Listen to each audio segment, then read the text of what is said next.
అందరికీ నమస్కారం.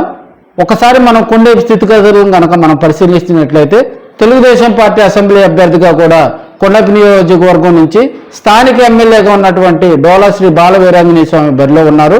అదేవిధంగా ఎర్రగొండపాలెం నుంచి కూడా కొండపి నియోజకవర్గంలో మంత్రిగా ఉన్నటువంటి ఆదిమూలపు సురేష్ వైసీపీ తరఫున కూడా కంటెస్ట్ చేసినటువంటి సందర్భాలు మనం చూసాం. 24 ఎన్నికల్లో ఈ నెల 13వ తేదీన పోలింగ్ జరిగిన నేపథ్యంలో ఇక్కడ ఎవరు గెలుస్తారు, ఎవరు అత్యధిక మెజార్టీతో గెలుస్తారని కూడా ఒకసారి అంతా కొండపి నియోజకవర్గం అంతా కూడా ఆతృతగా ఎదురు చూస్తూ ఉంది. ఎందుకంటే కొండపి నియోజకవర్గంలో మనం పరిస్థితులు కనుక గమనించినట్లయితే కొండపి నియోజకవర్గాన్ని ఒకసారి నిశ్చితంగా పరిశీలించినట్లయితే 2014 ఎన్నికల్లో 2019 ఎన్నికల్లో కూడా అక్కడ స్థానిక ఎమ్మెల్యేగా ఉన్నటువంటి స్వామి 2 సార్లు విజయకేతనం ఎగరవేయడం జరిగింది.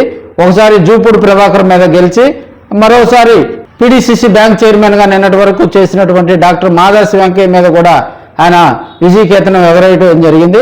అదేవిధంగా గతంలో కొండపి నియోజకవర్గాన్ని కూడా తెలుగుదేశం పార్టీ ఏర్పడినప్పటి నుంచి కూడా కంచుకోటగా చెప్పుకుంటూ ఉంటారు. గతంలో పెద్ద ఆయనగా చెప్పుకునే దామచర్ల ఆంజనేయులు కూడా కొండపి నియోజకవర్గంలో 2 సార్లు ఎమ్మెల్యేగా గెలవడం జరిగింది.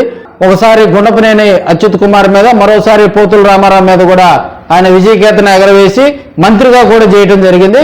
2009 నుంచి కూడా ఆ నియోజకవర్గం ఎస్సీ రిజర్వ్ నియోజకవర్గం కావడంతో 2009 నియోజకవర్గంలో కొండపి నుంచి కూడా దామచర్ల కుటుంబానికి అత్యంత ఆప్తుడుగా ఉన్నటువంటి స్వామి ప్రత్యక్ష రాజకీయాల్లోకి ఎంటర్ అయి కూడా 2009 ఎన్నికల్లో జీవిశేష్ మీద ఓడిపోవడం జరిగింది.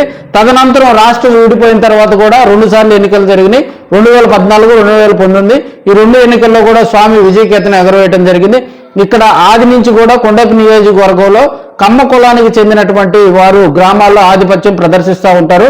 ఇక్కడ ఆది నుంచి కూడా కొండపి నియోజకవర్గంలో స్వామి కుటుంబం దామచర్ల కుటుంబానికి సన్నిహితంగా ఉండటం, దామచర్ల కుటుంబంలోనే దామచర్ల సత్య స్వామితో కూడా సన్నిహితంగా ఉంటూ నియోజకవర్గాన్ని ఆయన పరిశీలకులుగా ఉంటూ తెలుగుదేశం పార్టీ క్యాడర్లో కూడా ఉత్సాహాన్ని నింపుతూ, ఎందుకంటే సత్య వచ్చిన దగ్గర నుంచి కూడా దామచర్ల కుటుంబం ఒక ప్రణాళికతోటి 2 సార్లు 2014, 2019 ఎన్నికల్లో కూడా డోలా శ్రీ బాలవీరాంజనేయ స్వామి విజయానికి కూడా వారు దామచర్ల కుటుంబం ప్రత్యేకించి సత్య చొరవ తీసుకుని అక్కడ నియోజకవర్గంలో చిన్న చిన్న పొరపాట్లు వచ్చినా కూడా వారితోటి మాట్లాడి వాటన్నిటిని ఇచ్చేసి కూడా ఆయన గెలిపించడం జరిగింది.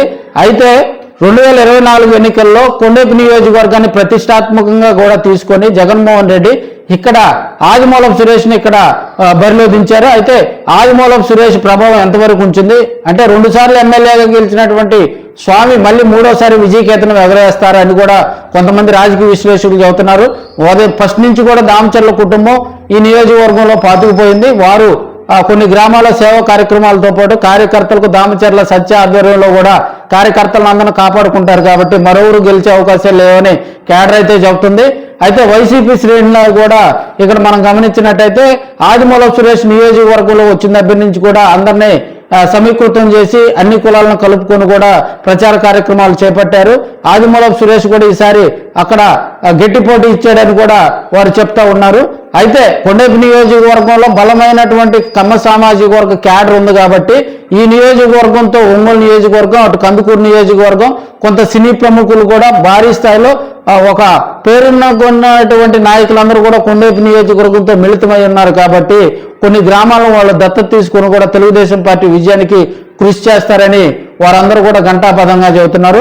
మరి ఇంకా 10-15 రోజుల్లో మరో 12-13 రోజుల్లో కూడా ఎన్నికలు ఈవీఎంలో దాగి ఉన్నటువంటి ఆ రహస్యాన్ని కూడా మరి కొన్ని రోజుల్లో మనం తెలుసుకోబోతున్నాం. ఏదేమైనప్పటికీ కూడా హ్యాట్రిక్ కొట్టేస్తాడా కొండపి ఎమ్మెల్యేగా ఉన్నటువంటి స్వామి, లేకపోతే టీడీపీ కోటలో ఆదిమూలపు సురేష్ బాగా ఎగరేస్తాడా అనేది మరి కొన్ని రోజులు తెలుసుకోవచ్చు. మరో వీడియోతో మళ్ళీ కలుద్దాం. అంతవరకు సెలవు. నమస్కారం.